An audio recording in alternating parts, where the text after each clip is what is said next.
Voice of Marketing, in touch with positive people. Dear my channel viewers, welcome to the Voice of Marketing.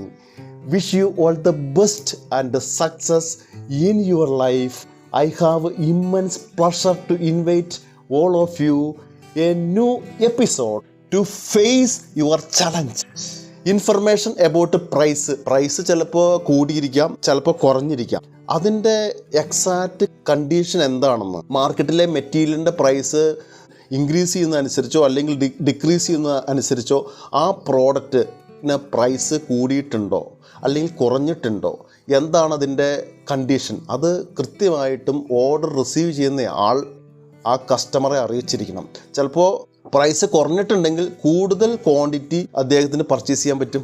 കൂടിയിട്ടുണ്ടെങ്കിൽ എത്ര ഓർഡറാണോ ഇപ്പോൾ തന്നിരിക്കുന്നത് അത് അത്രയും quantity, ഇപ്പോൾ പേയ്മെൻറ്റൊക്കെ അത്രയും പേയ്മെൻറ്റ് ഇപ്പോൾ തരാനില്ലെങ്കിൽ ആ ഡീലർക്കോ ആ ഡിസ്ട്രിബ്യൂട്ടർക്കോ ഓർഡർ കുറയ്ക്കാൻ പറ്റും. അപ്പോൾ അത് മാത്രമല്ല, അതിൻ്റെ ഷേപ്പ്, കളറ്, പാക്കിംഗ് മോഡ്, അതിലൊക്കെ എന്തെങ്കിലും ചേഞ്ച് വന്നിട്ടുണ്ടോ, എത്ര പാക്കിംഗ് മോഡ് വെച്ചിട്ടാണ് പാക്ക് ചെയ്യുന്നത്, അതിൽ ഇപ്പോൾ പ്രസൻറ്റ് കണ്ടീഷനിൽ എന്തെങ്കിലും വ്യത്യാസങ്ങൾ വരുത്തിയിട്ടുണ്ടോ കമ്പനി, അങ്ങനെയുള്ള കാര്യങ്ങൾ കൃത്യമായിട്ട് ഓർഡർ എടുക്കുന്നയാൾ ആ ഡീലറെയോ ഡിസ്ട്രിബ്യൂട്ടറെയോ കമ്മ്യൂണിക്കേറ്റ് ചെയ്തിരിക്കണം.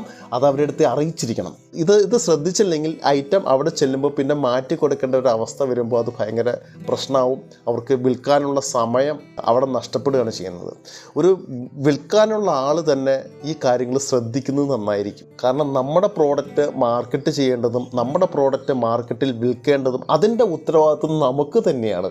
നല്ല പേയ്മെൻറ്റും കാര്യങ്ങളും ചെയ്യുന്ന ഒരു കസ്റ്റമർ ആണെങ്കിൽ എത്രയും പെട്ടെന്ന് പ്രോഡക്റ്റ് അവർ ഉദ്ദേശിക്കുന്ന, അവരത് ചോദിക്കാൻ വിട്ടുപോയെങ്കിൽ പോലും നമ്മളത് മനസ്സിലാക്കി അവരെടുത്ത് ചോദിച്ച് ആ കളേഴ്സ്, ഷേപ്പ്, മോഡ്, പാക്കിങ്ങിൻ്റെ ഡീറ്റെയിൽസ് ഇതെല്ലാം കൃത്യമായിട്ട് നമ്മൾ മനസ്സിലാക്കി അത് കൊടുത്താൽ അത് നമുക്ക് തന്നെയാണ് അതിൻ്റെ ഗുണം കിട്ടുക.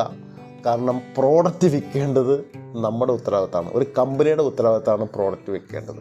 ഇൻഫർമേഷൻ അബൌട്ട് സ്കീംസ് ഒരു കമ്പനിയെ സംബന്ധിച്ചിടത്തോളം അല്ലെങ്കിൽ ഒരു ഡിസ്ട്രിബ്യൂട്ടറെ സംബന്ധിച്ചിടത്തോളം പല സ്കീമുകളും കൊടുക്കുന്നുണ്ടാവാം. അപ്പോൾ നമ്മൾ ഇങ്ങനെയുള്ള സ്കീമുകൾ കുറിച്ചിട്ട് ഓർഡർ റിസീവ് ചെയ്യുന്ന ആൾ തന്നെയാണ് ആ കസ്റ്റമറെ എഡ്യൂക്കേറ്റ് ചെയ്യേണ്ടത്. ഇത്ര പീസസ് എടുക്കുമ്പോൾ അല്ലെങ്കിൽ ഒരു 50 ബോക്സ് എടുക്കുമ്പോൾ സ്പെഷ്യൽ സ്കീമുണ്ട്, അങ്ങനെ സ്പെഷ്യൽ ഓഫറുകളും സ്കീമുകളും കസ്റ്റമറിന് കൊടുത്തിട്ടുണ്ടെങ്കിൽ ഓർഡർ റിസീവ് ചെയ്യുന്ന ആൾ ഈ സ്കീമുകളെക്കുറിച്ച് അവർക്ക് ഒരു അവയർനെസ് കൊടുക്കുകയാണെങ്കിൽ ഉറപ്പായിട്ടും ആ സ്കീമുകളിൽ അവർ അട്രാക്റ്റീവ് ആവും. ആ തരത്തിൽ അവർ ഓർഡർ ഇൻക്രീസ് ചെയ്യാനുള്ള ഒരു പോസിബിലിറ്റി അവിടെ നിൽക്കുന്നുണ്ട്. പക്ഷേ ഇതിനെക്കുറിച്ച് അവരെ എഡ്യൂക്കേറ്റ് ചെയ്യണം. നിങ്ങൾക്ക് നിലവിലുള്ള ഓർഡറിൻ്റെ ക്വാണ്ടിറ്റി കൂട്ടാൻ അത് ഏറെ സഹായിക്കും, യാതൊരു സംശയമില്ല കാര്യത്തിൽ. മൂന്നാമത്തെ പോയിൻ്റായിട്ട് പറയാനുള്ളത് ഇൻഫർമേഷൻ അബൌട്ട് ഡിസ്കൗണ്ട്. ആദ്യം നമ്മൾ പറഞ്ഞത് സ്കീമിനെ കുറിച്ചിട്ടായിരുന്നു, ഇത് ഡിസ്കൗണ്ട് ഓഫറാണ്. അത്തരത്തിൽ റെഡി പേയ്മെൻറ്റിൽ കസ്റ്റമേഴ്സ് പർച്ചേസ് ചെയ്യുമ്പോൾ അവർക്ക് സ്പെഷ്യൽ ഡിസ്കൗണ്ട് എന്തെങ്കിലും കൊടുക്കുന്നുണ്ടോ, അല്ലെങ്കിൽ ഒരു 10%, 5% സ്പെഷ്യൽ ഡിസ്കൗണ്ട് അവർക്ക് കൊടുക്കുന്നുണ്ടോ? അങ്ങനെ ഓഫർ കൊടുക്കുന്നുണ്ടെങ്കിൽ ഈ ഓർഡർ റിസീവ് ചെയ്യുന്നയാൾ ഈ ഡീലറുടെ അടുത്തും ഡിസ്ട്രിബ്യൂട്ടറുടെ അടുത്തും ഇത്തരത്തിലൊരു ഓഫർ ഉണ്ട്, റെഡി പേയ്മെൻറ്റ് തന്നിട്ടുണ്ടെങ്കിൽ ഇത്തരത്തിലൊരു ഡിസ്കൗണ്ട് ഉണ്ട് എന്നുള്ള കാര്യം അവരെ ഓർമ്മപ്പെടുത്തുന്നത് നന്നായിരിക്കും. അത് മാത്രമല്ല, കോംബോ ഓഫർ സ്കീമുകളൊക്കെ ഉണ്ട്. ഒരു കമ്പനിയുടെ 2 പ്രോഡക്റ്റ് പർച്ചേസ് ചെയ്യുമ്പോൾ ഒരു സ്പെഷ്യൽ ഡിസ്കൗണ്ട് നിങ്ങൾക്ക് കിട്ടുന്നുണ്ട്. അങ്ങനെയൊക്കെ കമ്പനികൾ ഓഫർ വയ്ക്കാറുണ്ട്. അത്തരം ഒരു ഓഫർ ഉണ്ടെങ്കിൽ ആ ഒരു ഓഫറിനെ കുറിച്ച് അവർക്ക് ഇൻഫർമേഷൻ കൊടുത്തിരിക്കണം. ഒരു സ്പെസിഫിക് പ്രോഡക്റ്റിന് ഒരു സ്പെഷ്യൽ ഡിസ്കൗണ്ട് കൊടുക്കുന്നുണ്ട്. ചിലപ്പോൾ ആ സ്പെസിഫിക് പ്രോഡക്റ്റിന് അങ്ങനെ ഡിസ്കൗണ്ട് കൊടുക്കാനുള്ള കാരണം അത് മൂവ്മെൻറ്റ് ചിലപ്പോൾ കുറവായിരിക്കും. അവർക്ക് കുറച്ചുകൂടി മൂവ്മെൻറ്റ് ഉണ്ടാക്കാൻ വേണ്ടിയിട്ട് ഒരു സ്പെഷ്യൽ ഡിസ്കൗണ്ട് കൊടുത്ത് ഡിസ്ട്രിബ്യൂട്ടേഴ്സിൻ്റെ അടുത്തും ഡീലറുടെ അടുത്തും പറഞ്ഞ് അത് പ്രൊമോട്ട് ചെയ്യുന്നതായിരിക്കും. ഓർഡർ എടുക്കുന്ന സമയത്ത് തന്നെ ഇങ്ങനൊരു ഓഫർ, ഈ ഒരു പ്രോഡക്റ്റിന് ഇങ്ങനൊരു ഓഫർ ഞങ്ങൾ കൊടുക്കുന്നുണ്ട്, താങ്കൾക്ക് പർച്ചേസ് ചെയ്യാൻ താല്പര്യമുണ്ടോ? ഈ സ്പെസിഫിക് പ്രോഡക്റ്റ് 50,000 രൂപയുടെ പർച്ചേസ് നടത്തുമ്പോൾ ഞങ്ങളൊരു 5% അഡീഷണൽ ഡിസ്കൗണ്ട് തരുന്നുണ്ട്, അത്തരത്തിൽ പർച്ചേസ് ചെയ്യാൻ താല്പര്യമുണ്ടോ എന്ന് ഡിസ്ട്രിബ്യൂട്ടറുടെ അടുത്തോ ഡീലറുടെ അടുത്തോ ഈ ഓർഡർ റിസീവ് ചെയ്യുന്നയാൾക്ക് പറയാം, സംസാരിക്കാം, ആ അതോറിറ്റിക്ക് സംസാരിക്കാം. നല്ല കസ്റ്റമറാണ്, പേയ്മെൻ്റൊക്കെ നന്നായിട്ട് ചെയ്യുന്ന ഒരു കസ്റ്റമറാണെങ്കിൽ നമുക്ക് അത്രയും ടേൺ ഓവർ കൂടില്ലേ കമ്പനിക്ക്. ഡിസ്ട്രിബ്യൂട്ടർ ലെവലാണെങ്കിൽ ഡീലർക്ക് കൊടുക്കുമ്പോൾ അത്രയും ടേൺ ഓവർ അവർക്ക് കൂടില്ലേ. നല്ലപോലെ പേയ്മെൻറ്റ് തരുന്ന ഒരു പാർട്ടി കൂടിയാണെങ്കിൽ അത് ഏറ്റവും നന്നായിരിക്കില്ലേ. ചില കമ്പനികൾ, മിക്കവാറും കമ്പനികൾ തന്നെ ഇയർലി ടേൺ ഓവർ കൊടുക്കും, അല്ലെങ്കിൽ ടേൺ ഓവറിൻ്റെ ഇത്ര പെർസെൻറ്റ് എമൗണ്ട് നിങ്ങൾക്ക് ഇൻസെൻറ്റീവായിട്ട് തരും. അങ്ങനെയുള്ള ഓഫറുകളൊക്കെ ഒരുവിധം കമ്പനികളൊക്കെ കൊടുക്കാറുണ്ട്. ചിലപ്പോൾ ഒരു ക്വാർട്ടർലി ആയിരിക്കും കൊടുക്കുന്നത്, ചിലപ്പോൾ ഹാഫ് ഇയർലി ആയിരിക്കും കൊടുക്കുന്നത്, ചിലപ്പോൾ ഒരു വർഷത്തായിരിക്കും. ഒരു വർഷത്തൊക്കെ കൊടുക്കുന്നവർ മിക്കവരും തന്നെ വിദേശത്തേക്ക് ട്രിപ്പുകളും കാര്യങ്ങളൊക്കെ സൗകര്യം ചെയ്തു കൊടുക്കുന്നവരായിരിക്കും. അതിലൊക്കെ എല്ലാ കസ്റ്റമേഴ്സും, എല്ലാ ഡീലേഴ്സും, ഡിസ്ട്രിബ്യൂട്ടറൊക്കെ വളരെ അട്രാക്റ്റീവ് ആവും. കാരണം പുറത്തേക്കൊക്കെ പോകാൻ പറ്റുന്ന വിദേശ യാത്രകൾ അതെല്ലാവർക്കും സാധിക്കുന്ന ഒരു കാര്യമല്ലല്ലോ. അപ്പോൾ അതെങ്ങനെ മാർക്കറ്റ് ചെയ്യാം, ഓർഡർ റിസീവ് ചെയ്യുന്ന ആൾ എങ്ങനെ ആ ഒരു കാര്യം മാർക്കറ്റ് ചെയ്യാം എന്നത് വളരെ ഇമ്പോർട്ടൻ്റ് ആണ്. അപ്പോൾ അവർക്ക് കസ്റ്റമറുടെ അടുത്ത്, ഈ ഡീലറുടെ അടുത്തോ ഈ ഡിസ്ട്രിബ്യൂട്ടറുടെ അടുത്തോ പറയാം, സാറിൻ്റെ സെയിൽ ഇപ്പോൾ നിൽക്കുന്നത് ഒരു 20 ലക്ഷമാണ്, 1 CR വരണം, ഇപ്പോൾ മുതൽ നോക്കിയാൽ മാത്രമാണ് ഈ ടേൺ ഓവറിലേക്ക് നമുക്ക് എത്താൻ സാധിക്കുകയുള്ളൂ.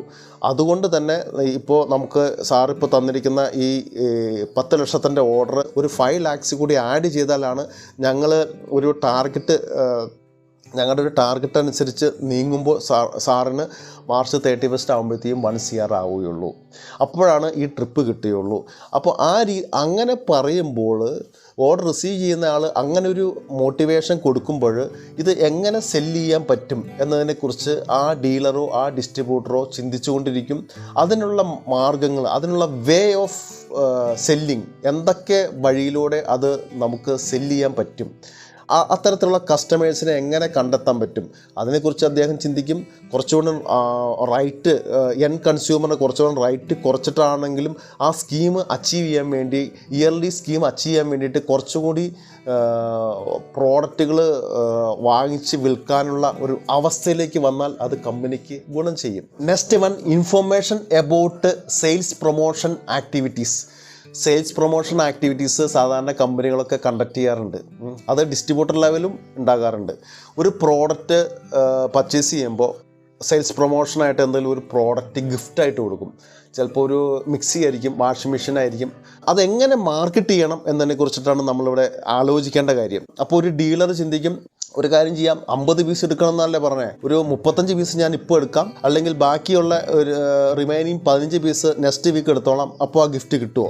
അങ്ങനെ ആ രീതിയിൽ ഓർഡർ റിസീവ് ചെയ്യുന്ന ആൾക്ക് ഡീലറുടെയോ അല്ലെങ്കിൽ ഡിസ്ട്രിബ്യൂട്ടറുടെയോ ചേസിങ് പവർ കൂട്ടാൻ പറ്റും. ഒരു കാര്യം കൂടിയുണ്ട്, ഓർഡർ റിസീവ് ചെയ്തു, ഫ്രീ ഇൻസ്റ്റലേഷൻ, ഇങ്ങനെയുള്ള ഓഫറുകൾ കസ്റ്റമേഴ്സിന് കൊടുക്കുമ്പോൾ, വീട്ടിൽ എത്തിച്ചു തരാമെന്ന് പറയുമ്പോൾ ഷോപ്പിലേക്ക് എത്തണ്ട, അല്ലെങ്കിൽ ഡീലറുടെ അടുത്തേക്ക് എത്തണ്ട, അങ്ങനെ കൊടുക്കുമ്പോൾ പ്രൈസിൽ നെഗോസിയേഷൻ വന്നുകൊണ്ടിരിക്കുകയാണ്. ഒരു ന്യൂ പ്രോഡക്റ്റ് പർച്ചേസ് ചെയ്യുന്ന ഒരു കസ്റ്റമറെ സംബന്ധിച്ചിടത്തോളം പ്രൈസിൽ നെഗോസിയേഷൻ വന്നു. 50,000 രൂപ പറഞ്ഞു, 50,000 രൂപ കുറയോ, ഒരു 5,000 രൂപ കുറയ്ക്കാമോ, അല്ലെങ്കിൽ 2,500 രൂപ കുറയ്ക്കാമോ എന്ന് ചോദിക്കും. അപ്പോൾ സാറേ, ഞങ്ങൾ ഫ്രീ ഇൻസ്റ്റലേഷൻ ചെയ്ത് തന്നേക്കാം, അല്ലെങ്കിൽ അവിടെ ഹോം ഡെലിവറി സാറിൻ്റെ വീട്ടിൽ എത്തിച്ച് തന്നേക്കാം. അങ്ങനെ ഒരു സ്പെഷ്യൽ ഓഫർ കൊടുത്ത് പ്രൈസിൽ നെഗോസിയേഷനിൽ നിന്നും ഓർഡർ റിസീവ് ചെയ്യുന്ന ആൾക്ക് രക്ഷപ്പെടാൻ പറ്റും. ഇനി ചില സാഹചര്യത്തിൽ 10 പീസ് കൂടി കൂടുതൽ എടുക്കുകയാണെങ്കിൽ ഞങ്ങൾ ഫ്രീ ഇൻസ്റ്റലേഷൻ ചെയ്യാം, അല്ലെങ്കിൽ ഹോം ഡെലിവറി ഫ്രീ ആയിട്ട് ചെയ്യാം. അങ്ങനെയുള്ള ഓഫറുകളൊക്കെ കൊടുക്കാമല്ലോ നമുക്ക്. സെയിൽ എങ്ങനെ ഓർഡർ റിസീവ് ചെയ്യുമ്പോൾ ഏതൊക്കെ മാർഗത്തിലൂടെ ആ കുറച്ചുകൂടി ഓർഡർ ഗ്രോത്ത് ചെയ്യാം എന്നതിനെക്കുറിച്ച് ഒരു സെയിൽസ് എക്സിക്യൂട്ടീവിൻ്റേതാണെങ്കിലും ഓർഡർ എടുക്കുന്ന ഒരു കമ്പനിയുടെ അതോറിറ്റി ആണെങ്കിലും ശ്രദ്ധിക്കേണ്ട കാര്യം തന്നെയാണ്. ആ ഓർഡർ സെക്ഷനായിട്ടും ആ പാക്കിംഗ് സെക്ഷനായിട്ടും അക്കൗണ്ട്സ് ഡിപ്പാർട്ട്മെൻ്റ് ആയിട്ടും ഇവരുടെ ഒരു കോർഡിനേഷൻ ഇതിനകത്ത് ഉണ്ടായിരിക്കണം.